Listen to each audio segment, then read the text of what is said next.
સત્તાધારનો વિવાદ શમવાનું નામ નથી લઈ રહ્યો અને આ વિવાદમાં હવે રાજકોટના ચોટીલાની આપાગીગાનો ઓટલો નામની જગ્યાના મહંત નરેન્દ્ર સોલંકીની એન્ટ્રી થઈ ગઈ છે। મહંત નરેન્દ્ર સોલંકીનો સત્તાધારની જગ્યા બાબતનો પત્ર વાયરલ થતા ખળભળાટ મચ્યો છે। મહંતે કહ્યું કે આ વિવાદ સત્તાધારનો નથી, વિજય ભગત અને શ્રદ્ધાળુઓનો છે અને આ વાયરલ પત્ર મારા દ્વારા જ લખવામાં આવ્યો છે। વધુમાં તેમણે આક્ષેપ કરતા કહ્યું કે સત્તાધારે આપાગીગાનું ટ્રસ્ટ છે, તેમાં 2 ટ્રસ્ટીઓ છે અને ગૌશાળાના ટ્રસ્ટીમાં 4 લોકો છે, તો આ ટ્રસ્ટમાં મારો પણ સમાવેશ કરવામાં આવે તેવી તેમણે માંગ કરી છે। અને મને સભ્ય તરીકે બનાવવામાં વાંધો હું જ ભાઈ, તમારે જ્યારે કોઈ ખોટું જ નથી કરવું તો હું સીધી લીટીનો વારસદાર તો છું, આખું જગત જાણે છે।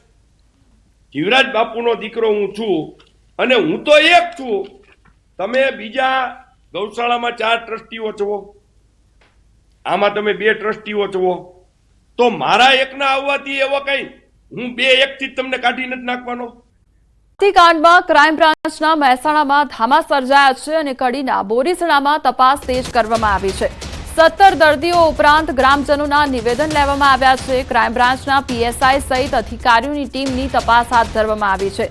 બોરીસણા ગામના મહાદેવ મંદિરમાં કેમ્પ થયો હતો અને મૃતકના પરિવારજનો અને હોસ્પિટલ લઈ જવાયેલા વ્યક્તિઓના નિવેદન લેવામાં આવ્યા છે। કેમ્પના સાક્ષી બનેલા ગ્રામજનોના પણ નિવેદન લેવામાં આવ્યા છે।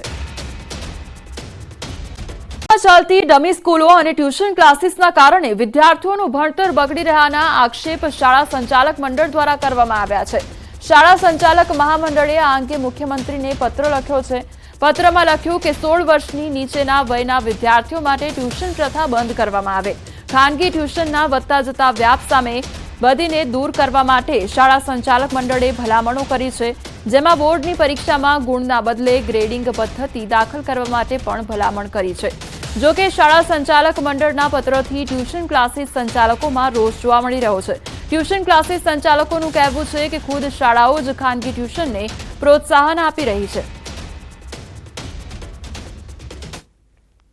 માધ્યમિક શિક્ષણ ધારાની જોગવાઈઓ મુજબ ગ્રાન્ટેડ શાળાનો શિક્ષક અથવા સરકારી શાળાનો શિક્ષક ખાનગી ટ્યુશન નથી કરી શકતો।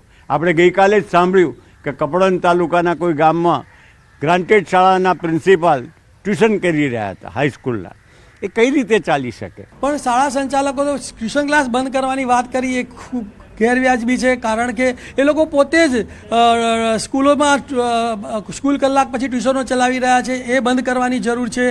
એ લોકો પોતે જ શાળામાં સારું શિક્ષણ નથી આપતા એટલે ટ્યુશન ક્લાસો ચાલી રહ્યા છે, તો એમણે શાળામાં સારું ગુણવત્તાયુક્ત શિક્ષણ મળે એવી વ્યવસ્થા કરવાની છે।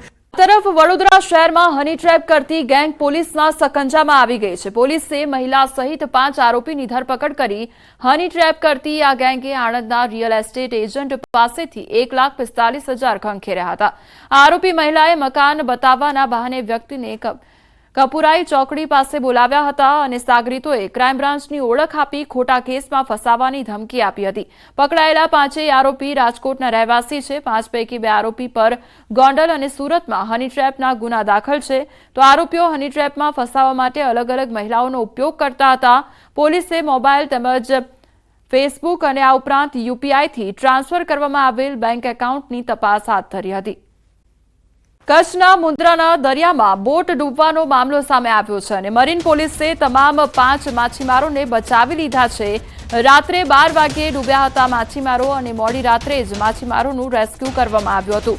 મુન્દ્રા પોલીસની કામગીરીથી માછીમારોના જીવ બચાવી લેવામાં આવ્યા છે, તો રાત્રિના સમયગાળા દરમિયાન જ આ રેસ્ક્યુની કામગીરી હાથ ધરવામાં આવી હતી અને માછીમારોનો જીવ